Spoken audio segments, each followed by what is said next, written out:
તિલકવાડા મુકામે પિંડદાન તર્પણ વિધિ વિષ્ણુ યજ્ઞનું આયોજન કરવામાં આવ્યું હતું। રમેશ્વર મહાદેવના મંદિરના સાનિધ્યમાં તિલકવાડા મુકામે પિંડદાન તર્પણ વિધિ વિષ્ણુ પૂજન વિધિ પિતૃને તૃપ્ત કરવા માટે પૂજનનું આયોજન ખૂબ જ શ્રદ્ધાથી કરવામાં આવ્યું હતું। Story report by Paresh Pandya. Pitrunarayan Dev કી જય। પાછળ તમે જોઈ રહ્યા છો મેણ નદી અને નર્મદાજીનું સંગમ થઈ રહ્યો છે। ત્રિવેણી સંગમની ભૂમિ પર અહીંયા રમણેશ્વર મહાદેવના સાનિધ્યમાં તર્પણ વિધિનું સરસ વિધિ વિધાનપૂર્વક કાર્ય સંપન્ન થયું છે। પિતૃઓના આશીર્વાદ પ્રાપ્ત કરવા માટે ભાવિક ભક્તોએ અહીંયા ભગવાનનું પૂજન અર્ચન કર્યું, વિષ્ણુ પૂજન કર્યું, તર્પણ કર્યું અને પિંડદાન પ્રયોગ કર્યો।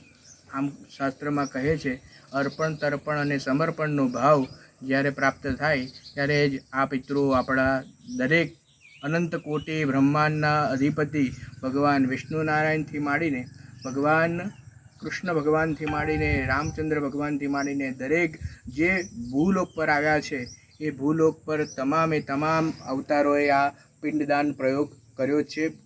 અર્પણ, તર્પણ અને સમર્પણનો ભાવથી ભગવાનનું યજન પૂજન કરી રહ્યા છે અને આજ રોજ પણ અહીંયા રમણેશ્વર મહાદેવના સાનિધ્યમાં ત્રિવેણી સંગમ ખાતે તિલકવાડા મુકામે આપણે આ અર્પણ, તર્પણ અને સમર્પણનો ભાવ અર્પણ કર્યો, પિતૃઓના આશીર્વાદ પ્રાપ્ત કર્યા અને ભગવાન પિતૃનારાયણને અરજ કરી છે કે સુખ, શાંતિ અને સમૃદ્ધિ, સંતતિ, સંપત્તિ અને સન્મતિ પ્રદાન કરી।